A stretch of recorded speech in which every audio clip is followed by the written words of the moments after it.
नमस्कार, आप देख रहे हैं द न्यूज़ 15। चलिए नजर डालते हैं आज की 15 बड़ी खबरों पर।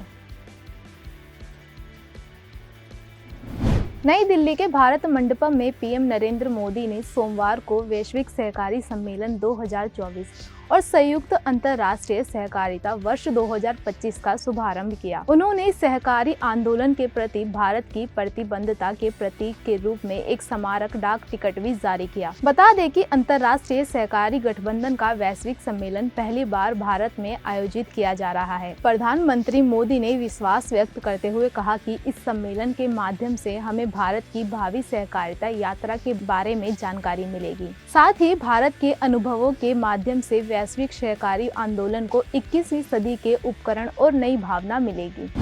महाराष्ट्र में विधानसभा चुनाव के नतीजों के बाद सीएम पद को लेकर हलचल तेज हो गई है। बता दें कि बीजेपी पार्टी के नेता देवेंद्र फडणवीस, एकनाथ शिंदे और अजित पवार आज रात दिल्ली पहुंच सकते हैं, जहां वो एक निजी कार्यक्रम में शामिल होंगे। इसके बाद देर रात बीजेपी अध्यक्ष जेपी नड्डा और गृह मंत्री अमित शाह से मुलाकात हो सकती है। इसके अलावा बीजेपी पार्टी के सीनियर नेताओं के साथ मुलाकात में महाराष्ट्र में सरकार बनाने का फॉर्मूला तय होगा।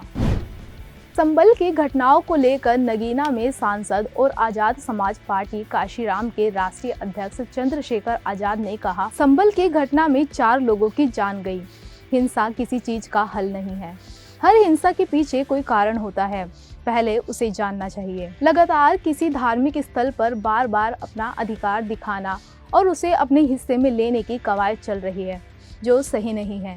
ये पुलिस प्रशासन और सरकार तीनों की विफलता है। संभल हिंसा पर केंद्रीय मंत्री गिरिराज सिंह ने कहा कि यह घटना विपक्ष की वजह से हुई। यह गोधर कांड की तरफ से विपक्ष की पूर्व नियोजित रणनीति थी। यह सर्वेक्षण टीम पर हमला नहीं था, बल्कि भारत के संविधान और लोकतंत्र पर हमला था। वे देश को जलाना चाहते हैं।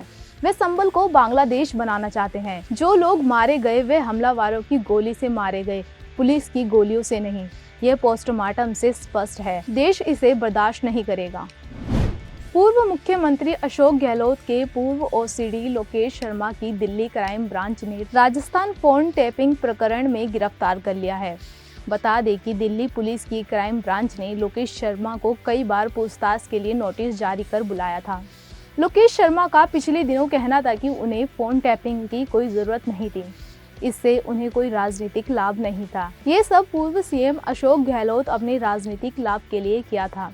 जब उन्हें लगा कि उनका काम निकल गया तो उन्होंने मुझे बेसहारा छोड़ दिया। दिल्ली पुलिस ने केंद्रीय मंत्री गजेंद्र सिंह शेखावत की शिकायत पर लोकेश शर्मा के खिलाफ आपराधिक साजिश, आपराधिक विश्वासघात और गैर कानूनी तरीके से बातचीत को रिकॉर्ड करने के आरोप में प्राथमिक शिकायत दर्ज की थी, जिसकी जांच चल रही है। संविधान की प्रस्तावना से समाजवाद और धर्मनिरपेक्ष शब्दों को हटाने की मांग वाली जनहित याचिका को सुप्रीम कोर्ट ने खारिज कर दिया है। जस्टिस संजीव खन्ना की अध्यक्षता वाली बैठक ने आदेश दिया है।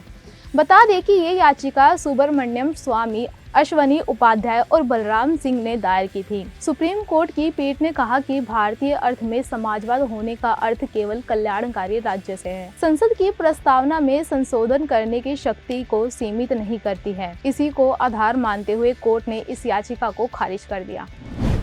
वैष्णो देवी साइन बोर्ड द्वारा कटरा में माता वैष्णो देवी के मंदिर परिसर तक बनाए जाने वाले रोपवे को लेकर स्थानीय लोगों और व्यापारियों का गुस्सा बढ़ता ही जा रहा है। रोपवे के खिलाफ अब यात्रा के लिए घोड़ा, पिट्ठू और पालकी वाले भी आ गए हैं। बता दें कि मंदिर परिसर तक बनाए जाने वाले रोपवे के खिलाफ घोड़ा, पिट्ठू और पालकी सेवाएं देने वाले लोगों ने अपनी 72 घंटे की हड़ताल को सोमवार तक बढ़ा दिया है। इस हड़ताल का असर अब यात्रा पर भी दिखने को मिलेगा। प्रदर्शनकारियों का आरोप है कि जब रोपवे प्रोजेक्ट बनाया गया था तब साइन बोर्ड ने दावा किया था कि सभी वर्गों को साथ लेकर इस प्रोजेक्ट पर काम किया जाएगा, लेकिन अब जबकि प्रोजेक्ट पर काम शुरू हो गया है तो उन लोगों से बातचीत नहीं की गई। वहीं साइन बोर्ड का दावा है कि यात्रियों की सुविधाओं को देखते हुए साइन बोर्ड में रोपवे प्रोजेक्ट शुरू किया है। बक्सर में जेडीयू कार्यकर्ता सम्मेलन में पहुंचे पार्टी प्रवक्ता नीरज कुमार ने रविवार को लालू यादव और तेजस्वी यादव पर जमकर हमला बोला। नीरज कुमार ने कहा कि केवल पटना शहर में लालू के पास 43 बीघा 12 कट्ठा 16 धूर जमीन है।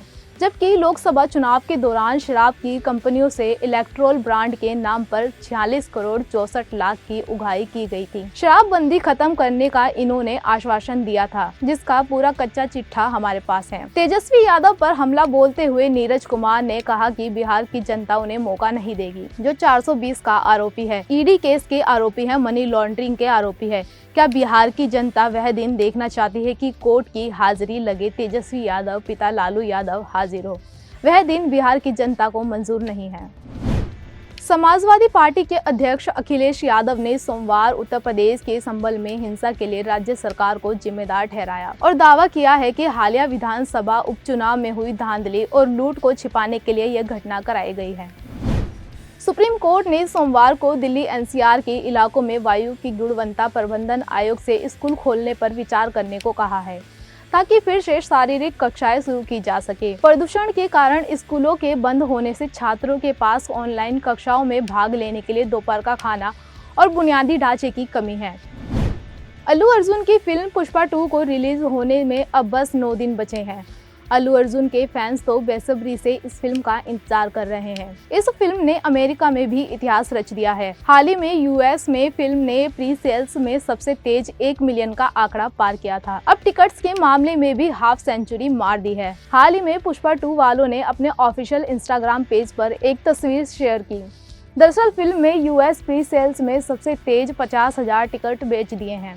अल्लू अर्जुन अमेरिका में इतनी तेजी से रिकॉर्ड बना रहे हैं, जिसे आने वाली फिल्मों के लिए तोड़ना मुश्किल हो जाएगा।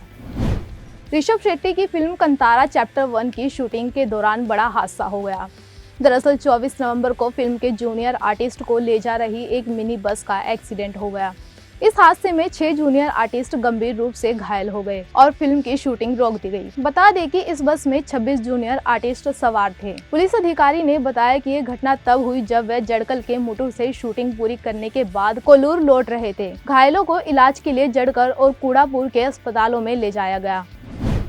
भारत ने पर्थ टेस्ट में शानदार प्रदर्शन करते हुए ऑस्ट्रेलिया को हराकर ऐतिहासिक जीत हासिल कर ली है। भारत ने ऑस्ट्रेलिया के सामने जीत के लिए 534 रन का लक्ष्य बनाया था, लेकिन ऑस्ट्रेलिया की पूरी टीम सिर्फ 238 रनों पर ही सिमट गई। इस जीत के साथ भारत ने 5 मैचों की टेस्ट सीरीज में 1-0 की बढ़त बना ली है। इजराइल द्वारा बेरूत पर किए गए हमले के बाद लेबनान के हिजबुल्लाह ने रविवार को इजराइल पर लगभग 200 से ज्यादा रॉकेट और अन्य हथियारों से हमला कर दिया। ये हिजबुल्लाह का पिछले कई महीनों में किया गया सबसे भीषण हमला है। इस हमले में कम से कम 7 लोग घायल हो गए। बता दें कि हिजबुल्लाह के हमले से एक दिन पहले ही इजराइल ने बेरूत पर बड़ा हवाई हमला किया था, जिसमें कम से कम 29 लोग मारे गए और 67 लोग घायल हो गए। इजराइल ने हिजबुल्लाह के नियंत्रण में आने वाली दक्षिण उपनगरों पर भी हमला किया था, जिसके बाद हिजबुल्लाह ने इजराइल द्वारा किए गए हमले का पलटवार किया और तेल अवीव को निशाना बना दिया। पाकिस्तान के पूर्व प्रधानमंत्री इमरान खान की गिरफ्तारी और उनकी रिहाई की मांग को लेकर पाकिस्तान में राजनीतिक उथल-पुथल मची हुई है। इमरान खान की रिहाई के लिए पाकिस्तान तहरीक-ए-इंसाफ यानी पीटीआई पार्टी में 24 नवंबर को विरोध प्रदर्शन करने का ऐलान किया था। विरोध प्रदर्शन उतरे इमरान खान के समर्थकों को रोकने के लिए इस्लामाबाद ने भारी पुलिस बल तैनात कर दिए थे और सड़कों पर 30 से ज्यादा कंटेनर्स लगाए गए थे। इमरान खान की पत्नी बुशरा बीबी भी समर्थकों का साथ देते हुए इस प्रदर्शन में शामिल हुई थी। उन्होंने पार्टी कार्यकर्ताओं से कहा कि इमरान खान के बिना वापस नहीं लौटेंगे। ये थी आज की 15 बड़ी खबरें। इसी तरह की खबरें देखने के लिए हमारे साथ बने रहिए।